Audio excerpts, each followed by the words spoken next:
neşə verir oxuyanın səsi. Bəylə gəlin rəqs etsin, bəylə gəlin rəqs etsin. Biz baxam alqış edək, biz baxam alqış edək. Onları dövrə alaq, xoşbəxt olsunlar deyək, xoşbəxt olsunlar deyək, xoşbəxt olsunlar deyək. Geyinib ağ örpəyi bəzək verir xoncalara.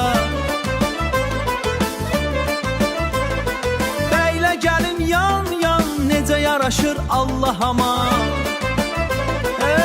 Ne gözəl toydu bugün, hər kəs rəqs edir gəlinlə bəylə bugün.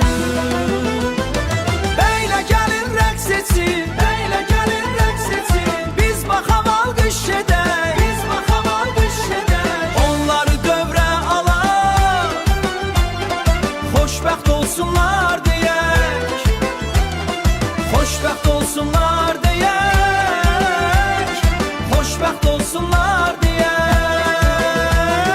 Bəylə gəlin rəqs etsin, biz baxam alqış etsin, biz baxam alqış edək.